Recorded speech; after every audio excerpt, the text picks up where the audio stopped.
नमस्कार दोस्तों, स्वागत है आपका हमारे यूट्यूब चैनल की जर्नी पर। दोस्तों, आज इस वीडियो में हम उत्तराखंड बीएड एंट्रेंस एग्जाम 2024 का हिंदी भाषा का क्वेश्चन पेपर सॉल्व करेंगे।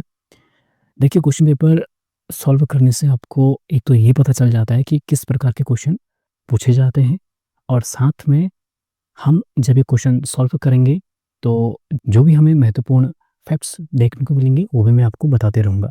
ठीक है? और इस चैनल में आपको बहुत सारे वीडियोस बोर्ड एकेडमी के नाम से ही मिलेंगी, क्योंकि पहले चैनल का नाम बोर्ड एकेडमी था, जिससे अब बदलकर जीएस जर्नी कर दिया गया है। तो आप इस वीडियो को ज़रूर देखिएगा, और चैनल के अबाउट में और इस वीडियो के डिस्क्रिप्शन बॉक्स में मैंने टेलीग्राम ग्रुप और व्हाट्सएप ग्रुप का लिंक दिया हुआ है। आपकी अगर कोई भी क्वेरी हो, कोई भी आपको डाउट हो, तो आप मुझसे पूछ सकते हैं। तो चलिए दोस्तों, आज की वीडियो को हम शुरू करते हैं। तो यहाँ पर जो पहला क्वेश्चन है कि शाम सोता है, यह कौन सी क्रिया है? अकर्मक क्रिया, सकर्मक क्रिया, ए और बी दोनों, या फिर इनमें से कोई नहीं?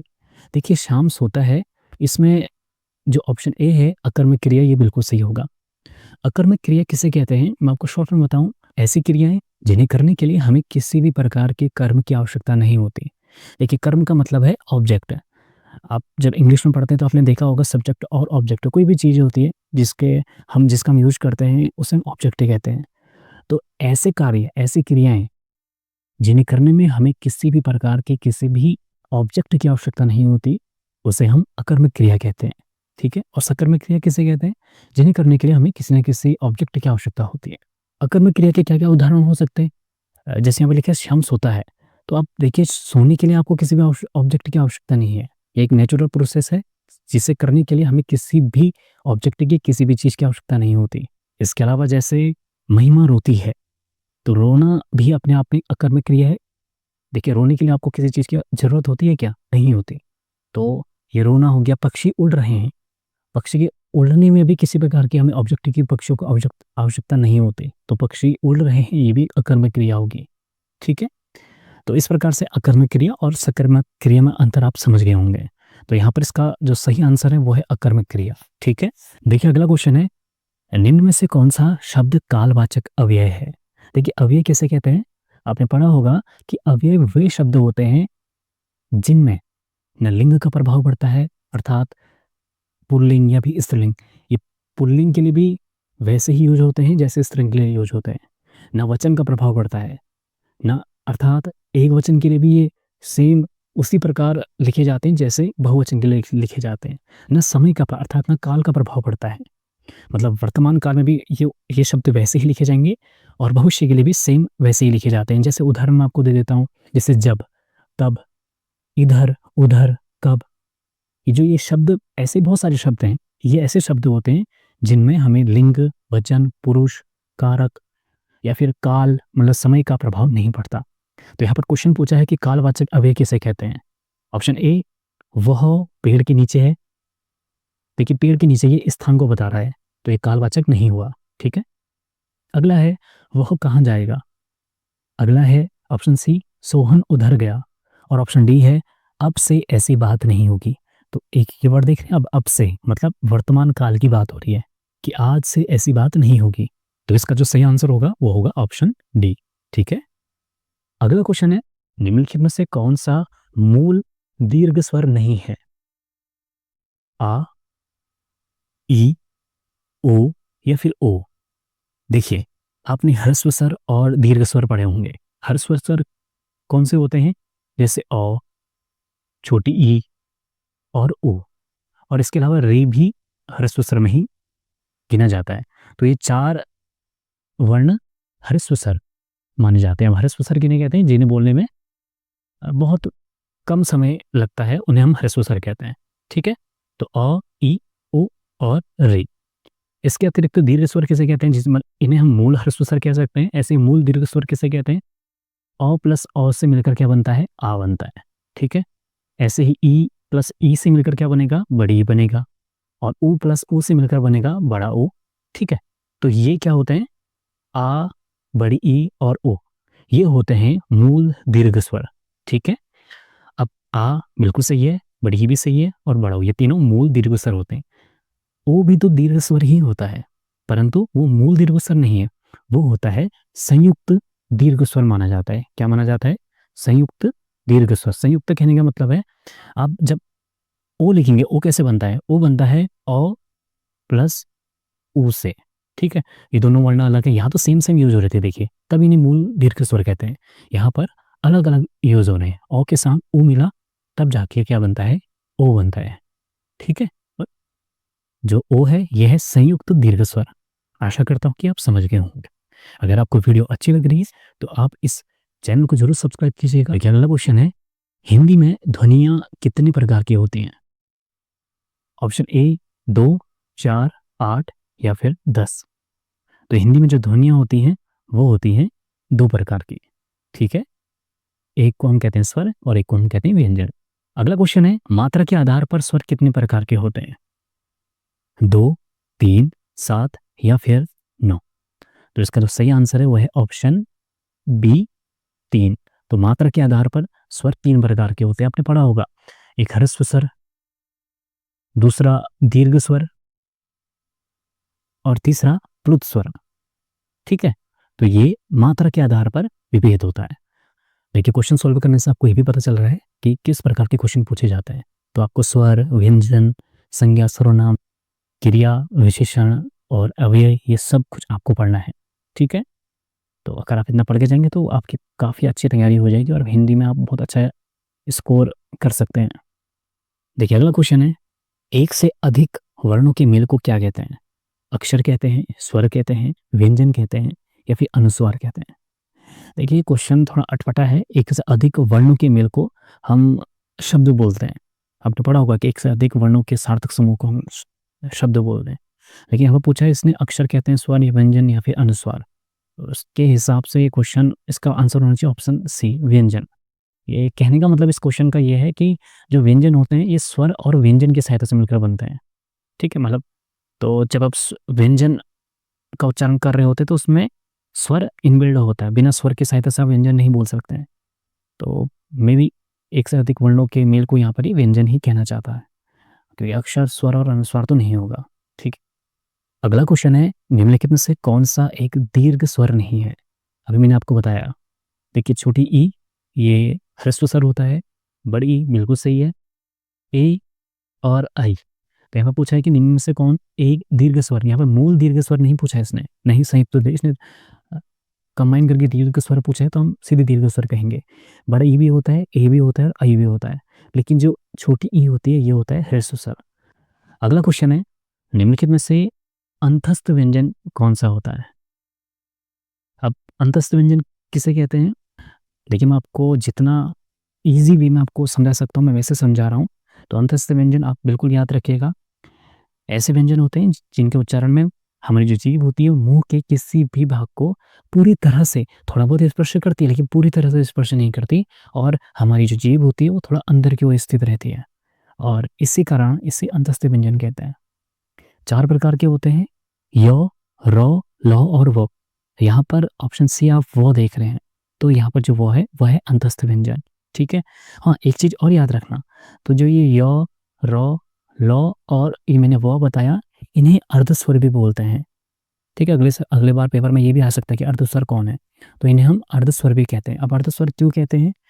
अर्धस्वर कहने का कारण ये है कि जब हम य, र, ल, व इन व्यंजन का उच्चारण कर रहे होते हैं तो सेम स्वरों की तरह ही, क्योंकि हम जब कोई भी वर्ण का उच्चारण करते हैं तो हमारे मुख के अंदर से हवा बाहर आती है, ठीक है?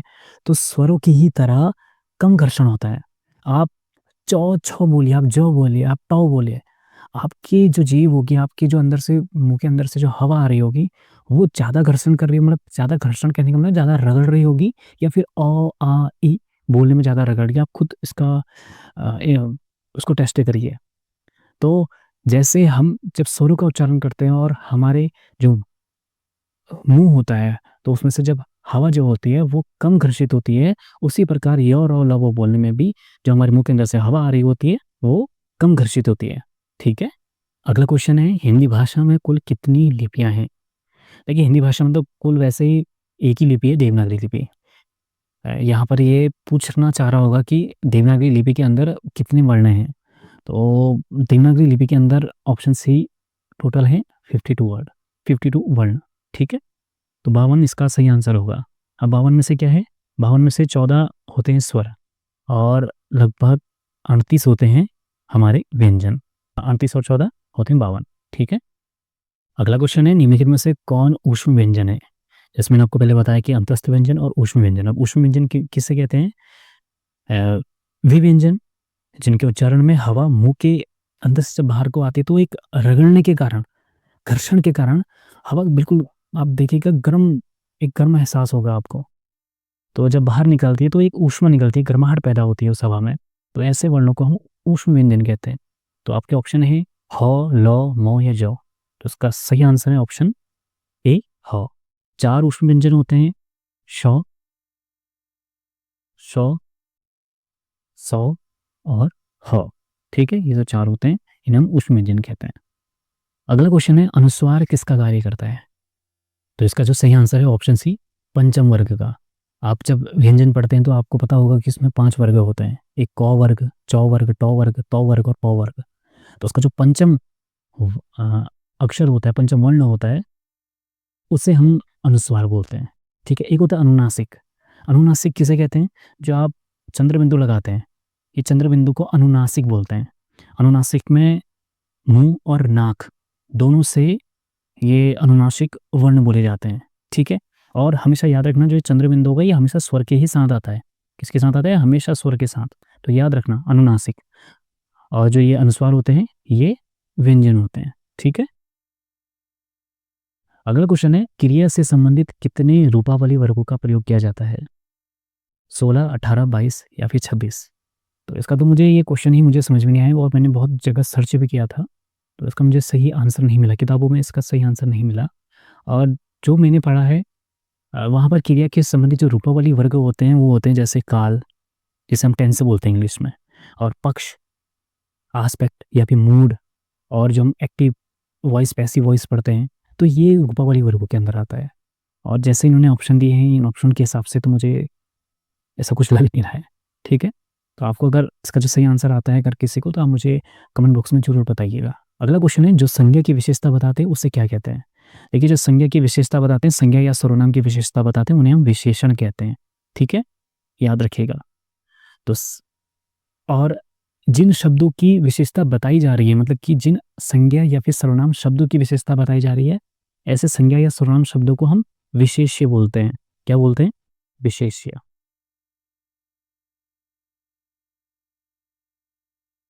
ठीक, और इन विशेष शब्दों की जो व्याख्या, जो विशेषता बताता है उसे हम विशेषण बोलते हैं।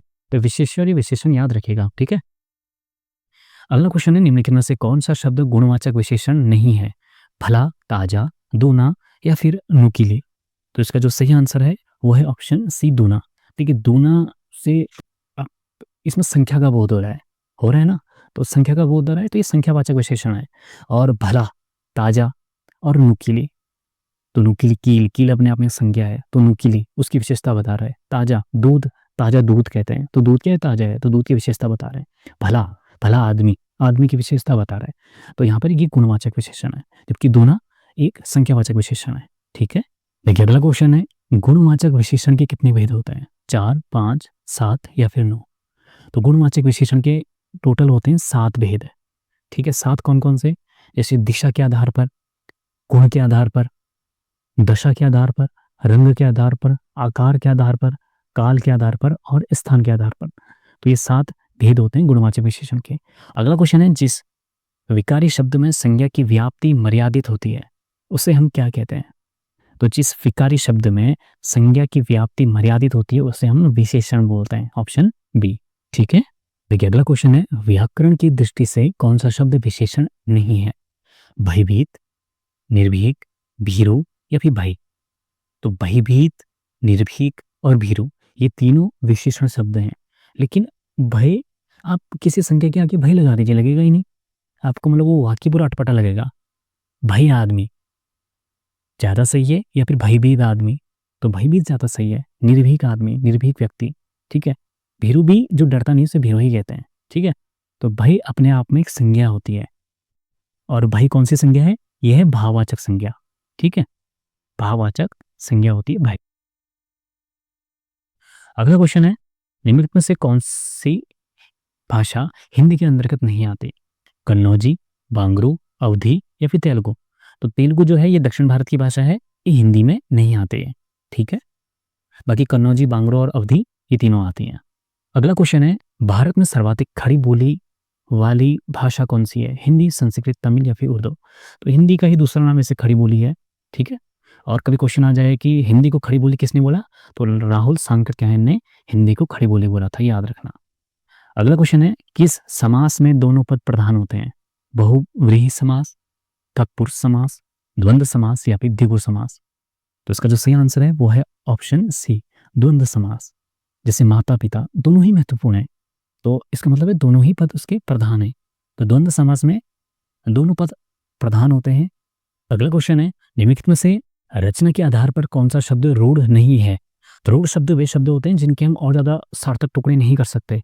जैसे हवा, हवा के आप टुकड़े पानी, इनके आप टुकड़े करिए आपको कुछ अर्थ ही नहीं मिलेगा। पानी करूंगा तो पा प्लस नी, इन दोनों के क्या पा का कोई अर्थ है, नी का कोई अर्थ है, नहीं है। तो ऐसे शब्द जिनके हम और ज्यादा सार्थक खंड नहीं कर सकते उन्हें हम रूढ़ शब्द बोलते हैं। तो दिन, आंख, विज्ञान या फिर घोड़ा, तो यहाँ पूछा है कि कौन सा रूढ़ शब्द नहीं है। तो दिन भी है रूढ़ शब्द, आंख भी है, घोड़ा भी है। जबकि विज्ञान एक यौगिक शब्द होता है, ठीक है। कौन सा शब्द होता है? यौगिक, ठीक है। तो रचना के आधार पर टोटल वैसे 3 शब्द होते हैं। एक होता है रूढ़ शब्द, एक होता है यौगिक शब्द, एक होता है योग रूढ़ शब्द।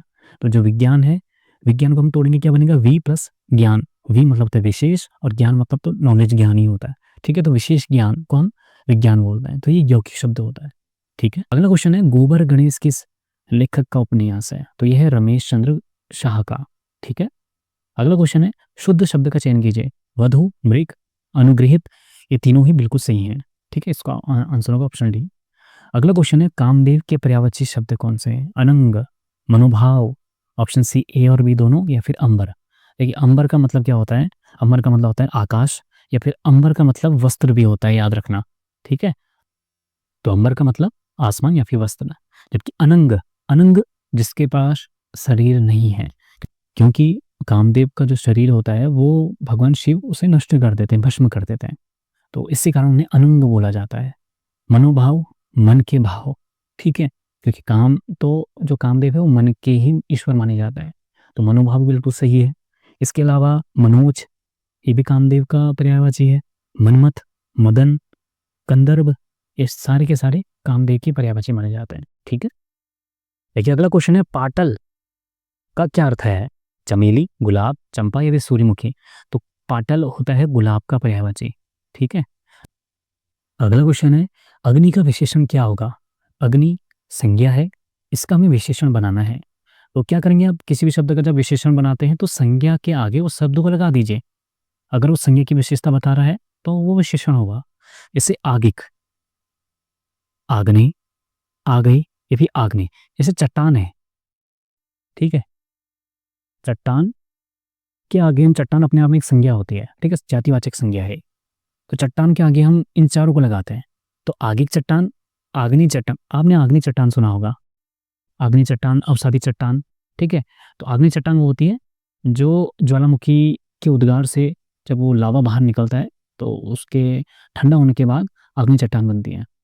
तो अग्नि का विशेषण क्या होगा? ऑप्शन बी आग्नेय, ठीक है। अगला क्वेश्चन है, पावस शब्द है देशज, तत्सम, संकर या फिर तद्भव?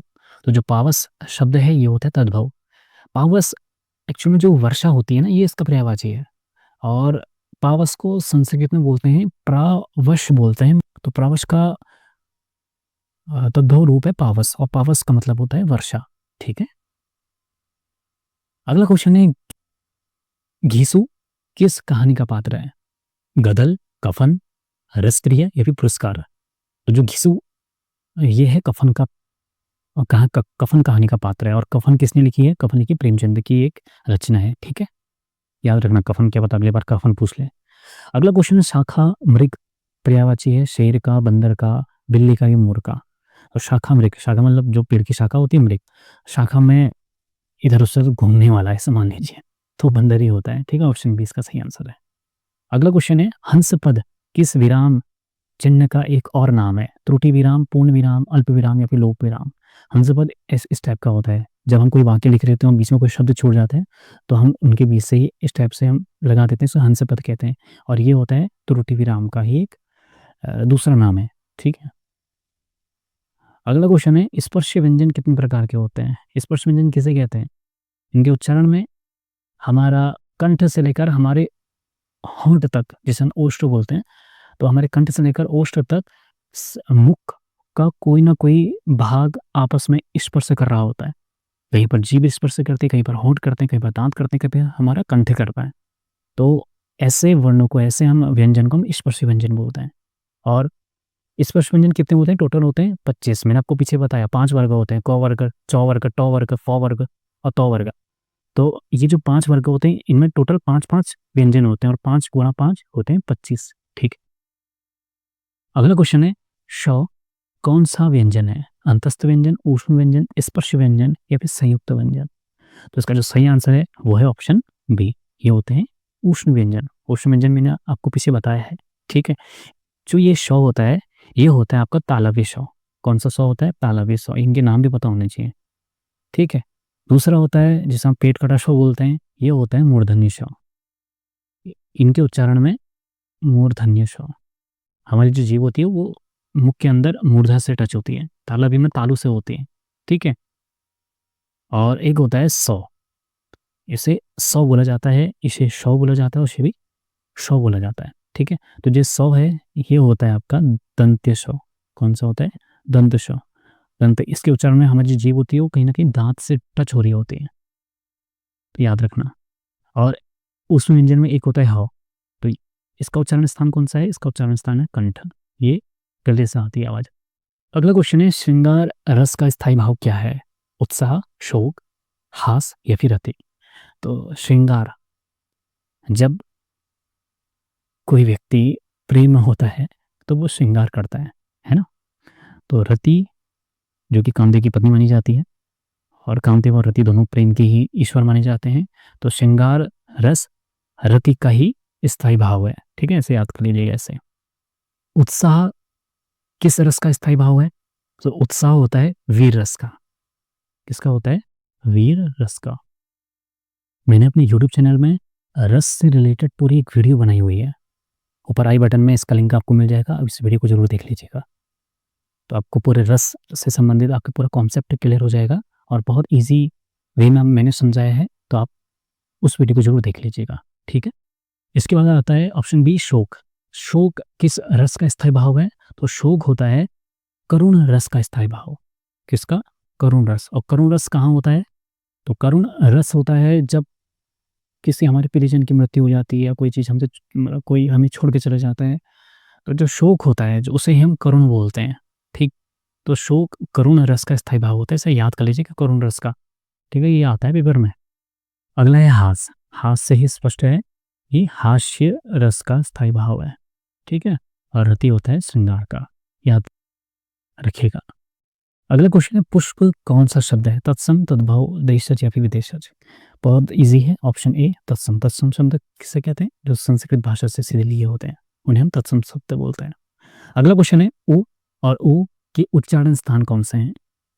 तो कौन से होते हैं? दंत, कंठ, ओष्ठ या फिर होठों? होठों, होंठ या ओष्ठ वैसे ही क्यों होता है, लेकिन मूल रूप से उसे ओष्ठ ही बोला जाता है। ऑप्शन सी इसका सही होगा। ठीक है, अगला क्वेश्चन है ए आई ओ कौन सा स्वर है? ये ह्रस्व स्वर है, दीर्घ स्वर है, संयुक्त स्वर है? इनमें से कोई नहीं। अब यहाँ पर संयुक्त स्वर पूछा है तो ऑप्शन सी इसका सही होगा, मैंने आपको पीछे बताया है। ठीक है, ऑप्शन सी। देखिए अगला क्वेश्चन है मात्राएं कितने प्रकार की होती हैं? 2, 3, 5 या फिर 7? तो मात्राएं होती हैं 3 प्रकार की, पीछे बताया मैंने आपको, ये क्वेश्चन दोबारा आ गया है ये पेपर में। ह्रस्व, दीर्घ और प्लुत। ठीक है, अगला क्वेश्चन है हिंदी में व्यंजन वर्णों की संख्या कितनी होती है? तो हिंदी में व्यंजन वर्णों की संख्या टोटल होती है ऑप्शन सी 33। ठीक है, अगला क्वेश्चन है क वर्ग का उच्चारण स्थान कौन सा होता है? तो क वर्ग का उच्चारण स्थान होता है क से कंठ। ठीक है, ऑप्शन डी याद रखना। च वर्ग का कहां से होता है? च का होता है च का होता है तालव्य से। ठीक है, तालु कह लेते हैं इसको, तालु से। ट का कहां से होता है? ट का होता है मूर्धा से। ठीक है, और प का होता है ओष्ठ से और त का होता है दंत से, याद रखिएगा। वैसे भी त थ द उसमें 2 आ ही रहा है, तो ऐसे आप याद कर सकते हैं इसको। अगला क्वेश्चन है, निम्न में से कौन सा शब्द संज्ञा से बना हुआ विशेषण है? संज्ञा से बना हुआ विशेषण, तो जापान, गुणी, दान या फिर जाति। तो जाति अपने आप में संज्ञा है, जापान संज्ञा है, दान भी अपने आप में संज्ञा है, गुणी, गुणी बना है गुण से, और गुण होता है संज्ञा, गुणी है विशेषण। हम बोलते हैं ना वो बहुत गुणी व्यक्ति है, तो व्यक्ति संज्ञा है, व्यक्ति की विशेषता कौन बता रहा है? गुणी। आप वह बहुत गुण व्यक्ति नहीं बोलते हैं, गुणी व्यक्ति बोलते हैं, क्योंकि गुण होता है संज्ञा और गुणी होता है विशेषण। तो इसका सही आंसर है ऑप्शन बी। ठीक है, अगला क्वेश्चन है, निम्न इनमें से कौन सा शब्द संज्ञा से बना हुआ विशेषण नहीं है? नमकीन नमक से बना है, ठीक है, नमक संज्ञा होती है। दयालु दया से बना है। धनवान धन से बना है। फुर्ती ये किसी संज्ञा से बना नहीं है, तो इसका जो सही आंसर ऑप्शन डी। देखिए अगला क्वेश्चन है, कौन सा शब्द गुणवाचक विशेषण है? लाल फूल, 5 लड़के, 10 हाथी, इनमें से कोई नहीं। देखिए 5 लड़के संख्यावाचक है, 10 हाथी संख्यावाचक है, स्पष्ट है संख्या आ रही है। और लाल फूल, लाल मैंने आपको पीछे भी बताया कि जो गुणवाचक विशेषण के जो 7 भेद बताए थे उसमें मैंने रंग बताया था। तो रंग क्या है? एक गुण बता रहा है किसी चीज का, ठीक है। तो जो लाल रंग, पीला रंग, काला रंग, तो है ना, काला हम कहते हैं ना काली कमीज, तो कमीज की विशेषता बता रहा है कि हाँ काली है, लाल कमीज, ठीक है। तो ऐसे ही लाल फूल, सफेद फूल, तो फूल की विशेषता बता रहा है कि फूल कैसा है? लाल है। तो इसका जो सही आंसर होगा वो क्या होगा? वो होगा ऑप्शन ए, लाल फूल। अगला क्वेश्चन है, संख्यावाचक विशेषण कितने प्रकार के होते हैं? तो जो संख्यावाचक विशेषण होते हैं ये 2 प्रकार के होते हैं, ठीक है। ऑप्शन ए, निश्चित संख्यावाचक विशेषण और अनिश्चित संख्यावाचक विशेषण। निश्चित संख्यावाचक विशेषण मतलब जिसमें हमें संख्या साफ साफ स्पष्ट होती है, जैसे पीछे में अभी हमने देखा ये 5 लड़के, 10 हाथी, तो स्पष्ट है कि हाँ 10 हैं, ये 5 हैं, तो उन्हें हम निश्चित बोलते हैं। और अनिश्चित संख्यावाचक में क्या होगा? अनिश्चित में होगा कि लोग हैं, उन्हें हम गिन तो सकते हैं, लेकिन हमें एक्चुअल में पता नहीं है कि वो लोग कितने हैं। जैसे हम बोलते हैं कुछ लोग, थोड़े पैसे दे दो, पैसे को हम गिन सकते हैं, है ना, लेकिन थोड़े पैसे दे दो, अभी हमको स्पष्ट ही नहीं है कि कितने पैसे, ठीक है। कक्षा में बहुत विद्यार्थी हैं, तो विद्यार्थी संज्ञा है, संज्ञा की विशेषता बता रहे हैं बहुत, तो बहुत विद्यार्थी हैं, मतलब विद्यार्थी को हम गिन सकते हैं, लेकिन बहुत अभी हमें पता नहीं चल रहा है कि कितने हैं, तो हम अनुमान लगा रहे हैं, ठीक है। तो जहाँ पर हम अनुमान लगाते हैं या निश्चित नहीं होता, वहां पर अनिश्चित संख्यावाचक होता है, ठीक है। अगला क्वेश्चन है, कौन सा शब्द परिमाण बोधक विशेषण नहीं है? अभी मैंने आपको पीछे संख्यावाचक का विभेद बताया कि निश्चित होता है, निश्चित होता है। परिमाणवाचक में क्या होता है? इसमें हमें परिमाण पता चलता है, जैसे हम बोलते हैं ना कि उसकी मात्रा का पता चलता है हमें कि वो 1 किलो है, 2 किलो है। अब 1 किलो का आप बस एक-एक करके गिन नहीं सकते हो, आप उसको तोलोगे, तो जितना उसका भार निकलेगा उसे हम 1 किलो बोलते हैं, तो उसकी मात्रा का हमें पता चलता है, ठीक है। उसमें जो सही आंसर है ऑप्शन सी, शेर भर दूध, ठीक है। अगला क्वेश्चन है, प्रयोग की दृष्टि से विशेषण कितने प्रकार के होते हैं? देखिए प्रयोग की दृष्टि से विशेषण होते हैं 2 प्रकार के। एक को हम कहते हैं विशेष्य विशेषण और दूसरा होता है विधेय विशेषण। विशेष्य विशेषण क्या होता है? आपको शॉर्ट में बताता हूँ। हम बोलते हैं कि वह अच्छा लड़का है, तो लड़का क्या है? संज्ञा, और संज्ञा से पहले क्या आ रहा है? अच्छा। तो जहाँ पर विशेषण शब्द संज्ञा से पहले आता है उसे हम विशेष्य विशेषण बोलते हैं। और कहीं पर ऐसे भी शब्द हम ऐसे भी वाक्य बोलते हैं कि वह लड़का बहुत अच्छा है, तो यहाँ पर लड़का पहले हम बोल दे रहे हैं और लड़के के बाद हम बोल रहे हैं कि वो अच्छा है, ठीक है, वो लड़का बहुत अच्छा है। तो यहाँ संज्ञा शब्द के बाद हम विशेषण शब्द का प्रयोग करते हैं, वहां पर होता है विधेय विशेषण। तो प्रयोग की दृष्टि से विशेषण होते हैं 2 प्रकार के, ठीक है, विशेष्य विशेषण और विधेय विशेषण, ठीक है, इसे याद रखना। अगला क्वेश्चन है, इनमें से कौन सा शब्द मूलावस्था में है? मूलावस्था जैसे ही विशेषण का ही प्रकार होता है, आपने इंग्लिश में देखा होगा, जैसे हम बोलते हैं ना गुड, बेटर, बेस्ट, उसका जो मूल अवस्था है, जैसे वहां पर हम गुड बोल रहे हैं, यहाँ पर प्रियतर, लघुत्तम, सुंदर या फिर इनमें से कोई नहीं, तो इसका जो सही आंसर होगा वो है ऑप्शन सी, सुंदर। तो सुंदर के बाद सुंदर होता है, फिर मूल अवस्था सुंदर हुई, उसके ऊपर होता है उत्तरावस्था और उसके ऊपर होता है उत्तम अवस्था, ठीक है। तो सुंदर, इसके ऊपर होगा सुंदरतर और इसके ऊपर होगा सुंदरतम, ठीक है। तो ये होता है मूलावस्था, उत्तरावस्था और उत्तम अवस्था, ठीक है, इसे याद रखना। देखिए अगला क्वेश्चन है, कौन सी भाषा मध्य देश की प्रमुख भाषा थी? देखिए, मध्य देश कहने का मतलब है जो प्राचीन भारत है, वहाँ पर मध्य देश हमारे उत्तर भारत को कहते थे। तो मध्य देश की प्रमुख भाषा थी मागधी, पैशाची, शौरसेनी या फिर अर्धमागधी। ऑप्शन इसका सही सी सही होगा शौरसेनी। शौरसेनी को हम उस पहले प्राचीन भारत में मध्य देश की प्रमुख भाषा मानते हैं। और शौरसेनी से ही आज की जो हम ये हिंदी बोल रहे हैं, तो ये शौरसेनी से ही निकली है। ठीक है। ब्रिज भाषा हिंदी, जिसे हम खड़ी बोली भी बोलते हैं। हरियाणवी, हरियाणवी को ही हम बांगड़ू भी बोलते हैं। बांगड़ू या बांगड़ू जो भी बोलोगे आप।